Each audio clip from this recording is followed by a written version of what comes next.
Assalamualaikum warahmatullahi wabarakatuh. Selamat mahasiswa. Saya membuat video ini untuk membagi tugas UTS pemodelan matematika, yaitu menjelaskan tentang sebuah artikel dengan judul Improving the Prediction Model and its Application in Predicting the Number of Users of a Public Transportation System, atau meningkatkan model prediksi abu-abu dan penerapannya dalam memprediksi jumlah penggunaan sistem transportasi jalan umum. Di sini ada beberapa pembahasan. Yang pertama, pendahuluan. Yang kedua, model prediksi abu-abu dan analisis parameter yang mempengaruhi keakuratan modelnya.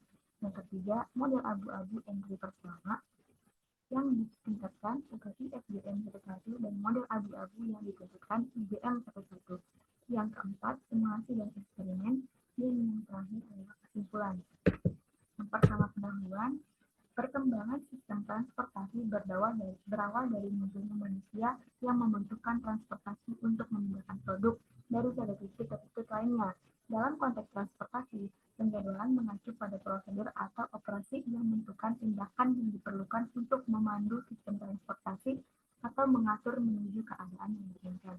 Tantangan paling signifikan yang dihadapi dalam penjadwalan adalah penyediaan yang tidak dapat dilakukan tanpa prediksi dan estimasi keadaan masa depan. Mengusulkan model abu-abu berbasis kernel multivariasi nonlinear yang disebut dengan KGM1 NHN0 dalam beberapa tahun terakhir, teknik baru telah digunakan untuk mengoptimalkan model abu-abu untuk mencapai efisiensi prediksi maksimum yang mungkin. Yang kedua, ada model prediksi abu-abu dan analisis parameter yang mempengaruhi keakuratan modelnya. Model abu-abu menyelidiki urutan data diskrit utama dan mengubah persamaan perbedaan abu-abu menjadi persamaan diferensial abu-abu untuk mengekstraksi aturan potensial. Model ini membuat persamaan diferensial kontinu dan dinamis dari urutan diskrit untuk mewujudkan prediksi dalam waktu. Setiap model abu-abu dijelaskan sebagai Hn, di mana n adalah orbit persamaan diferensial dan H adalah jumlah variabel. Model abu-abu membutuhkan volume data yang terbatas untuk memperkirakan perilaku sistem yang tidak dikenal.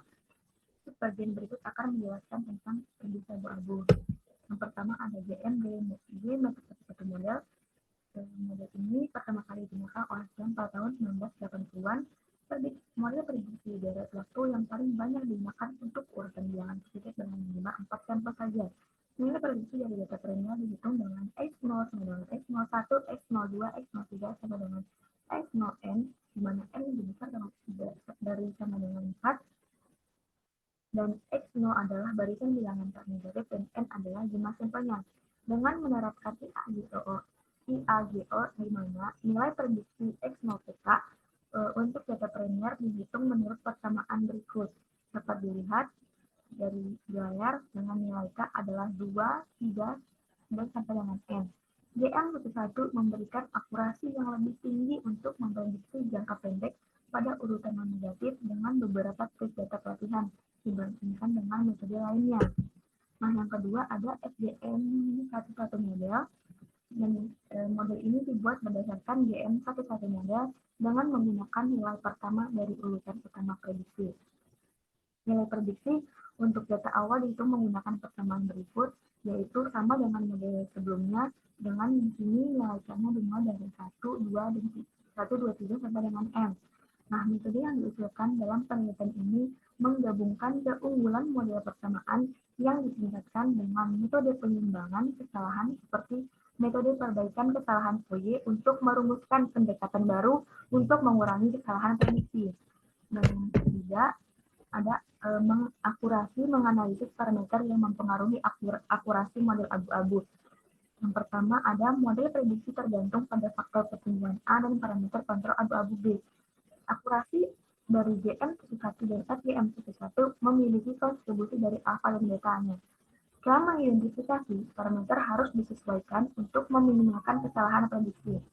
Yang terakhir, parameterisasi dapat didefinisikan sebagai masalah optimisasi yang dapat diatasi melalui algoritma meta-heuristik. Nah, yang ketiga ada model abu-abu entry pertama yang ditingkatkan IFGM11 Improving First Gray Method dan model abu-abu yang ditingkatkan IGM Improving Gray Method. Nah, Sebagai metode metaheuristik, PSO dikembangkan oleh seorang psikiater sosial dan insinyur listrik yaitu Kennedy dan Albert Hart. PSO sendiri adalah particle swarm optimization, merupakan metode optimasi yang dapat digunakan untuk menentukan parameter-parameter proses yang menghasilkan nilai respon yang optimum. Nah, PSO mempertimbangkan sejumlah partikel yang didistribusikan di seluruh ruang pencarian fungsi untuk dioptimalkan. Setiap partikel mengevaluasi fungsi optimalitas pada posisi saat ini dan kemudian membandingkan hasilnya dengan sisi terbaik di seluruh populasi untuk memilih orientasi gerakannya.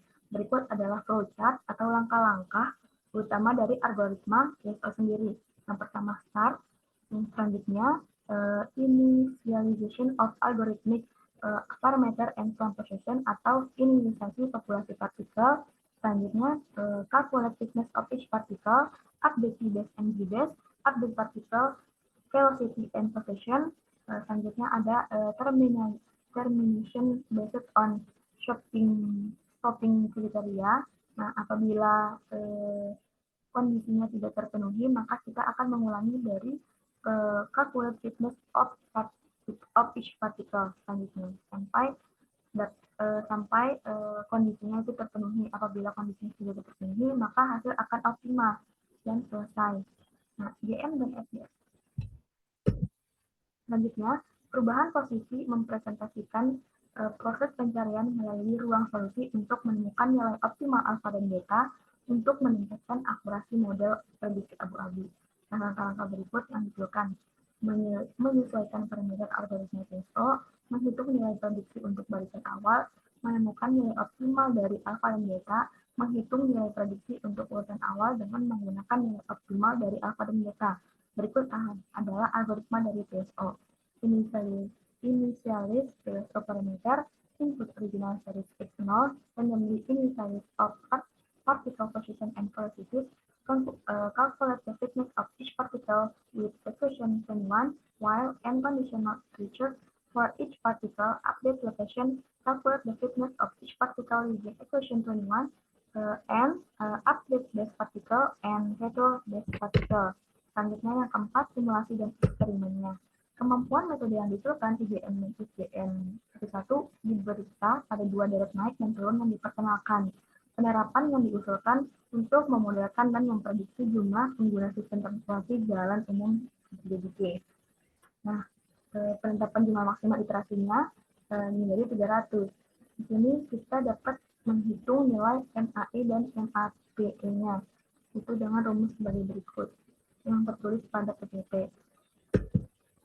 Berikut adalah tabel-tabelnya dan hasil-hasilnya.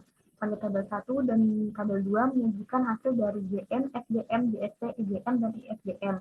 Menurut nilai MAPE yang diperoleh pada tabel 1, metode yang diusulkan meningkatkan hasil GM, FGM, dan DST masing-masing sebesar 48,47%, 28,79%, dan 14,24%. Pada gambar ketiga, menunjukkan pencocokan nilai model. Gambar keempat menunjukkan kesalahan prediksi berdasarkan menggunakan masing-masing metode. Tabel kedua dan gambar kelima menunjukkan efisiensi yang lebih tinggi dari metode yang diusulkan. Gambar keenam menunjukkan kesalahan yang lebih kecil dari metode yang diusulkan dibandingkan dengan metode lainnya. Nah, pada tabel ketiga adalah model yang diusulkan dapat memprediksi data yang dikumpulkan selama 2016 sampai 2017 dengan akurasi yang lebih tinggi, yaitu sebesar 7,7% dengan menggunakan nilai yang dihitung dari alfa dan betanya. Yang terakhir adalah kesimpulan.